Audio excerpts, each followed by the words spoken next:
बीवी हो तो ऐसी। एक बादशाह महल की छत पर टहलने चला गया। टहलते टहलते उसकी नज़र महल के नज़दीक घर की छत पे पड़ी, जिस पर एक बहुत खूबसूरत औरत कपड़े सुखा रही थी। बादशाह ने अपनी एक दासी को बुलाकर पूछा, किसकी बीवी है ये? दासी ने कहा, बादशाह सलामत, ये आपके गुलाम फिरोज की बीवी है। बादशाह नीचे उतरा। बादशाह पर उस औरत के हुस्न जमाल का सहर सा छा गया था।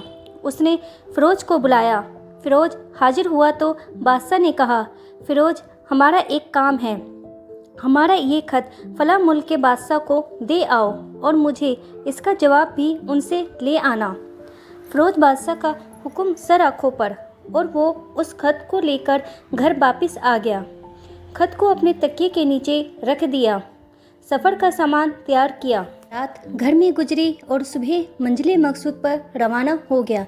इस बात से लाइल्म कि बादशाह ने उसके साथ क्या चाल चली है। इधर फिरोज जैसे ही नज़रों से ओझल हो गया, बादशाह चुपके से फिरोज के घर पहुंचा और आहिस्ता से फिरोज के घर का दरवाज़ा खटखटाया। फिरोज की बीवी ने पूछा, कौन है? बादशाह ने कहा, मैं बादशाह, तुम्हारे शौहर का मालिक। तो उसने दरवाज़ा खोला। बादशाह अंदर आकर बैठ गया। फिरोज की बीवी ने हैरान होकर कहा, आज बादशाह सलामत यहाँ हमारे गरीब खाने में।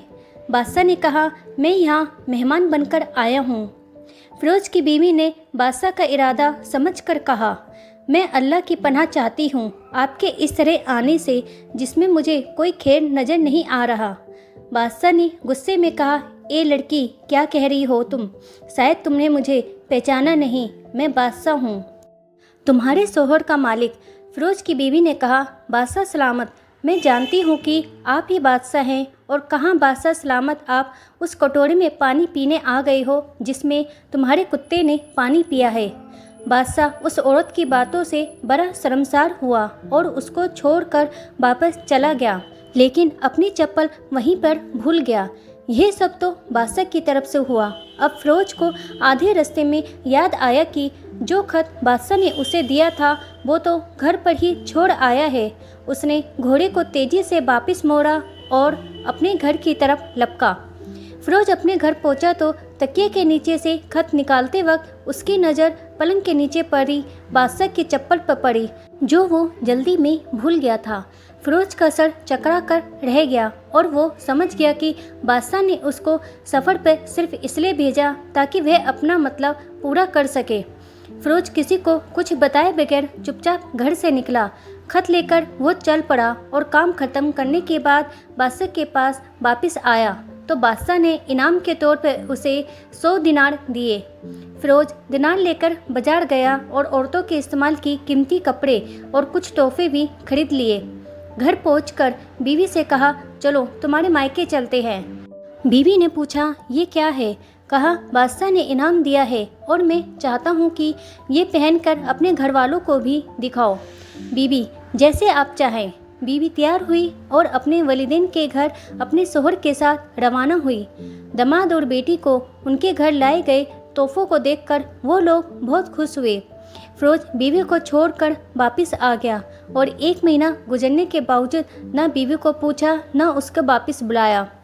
फिर कुछ दिन बाद उसके साले उससे मिलने आए और उससे पूछा, फिरोज, आप हमें हमारी बहन से गुस्से और नाराज़गी की वजह बताएं या फिर हमें आपको काजी के सामने पेश करेंगे। तो उसने कहा, अगर तुम चाहो तो कर लो, लेकिन मेरे जिम्मे ऐसा कोई हक नहीं जो मैंने अदा ना किया हो।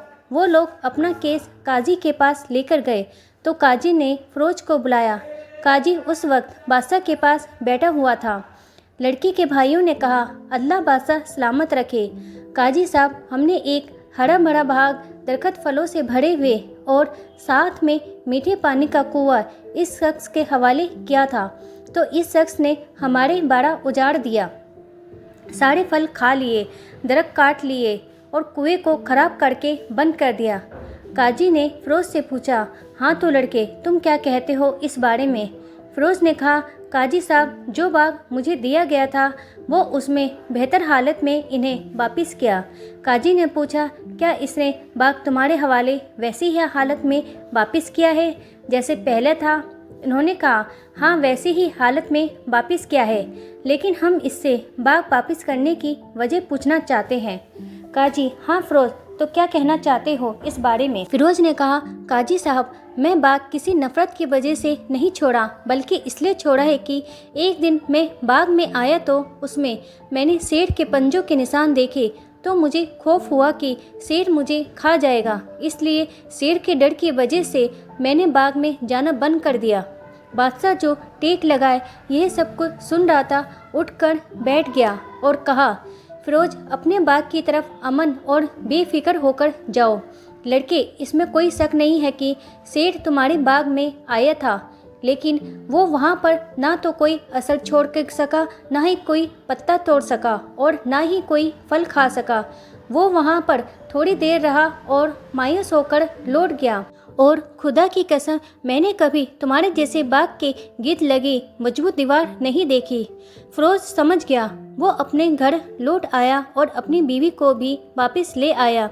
ना तो काजी को पता चला, ना ही किसी और को कि माजरा क्या था।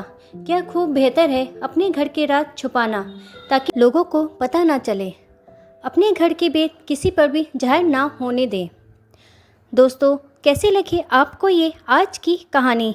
अगर आपको ये कहानी पसंद आई है तो प्लीज़ मेरे चैनल को लाइक करें, शेयर करें, सब्सक्राइब करें और बेल बटन भी ज़रूर दबाएं, ताकि आगे की नोटिफिकेशन आपको मिलती रहे। मेरे चैनल को इसी तरह देखने के लिए आपका बहुत बहुत धन्यवाद।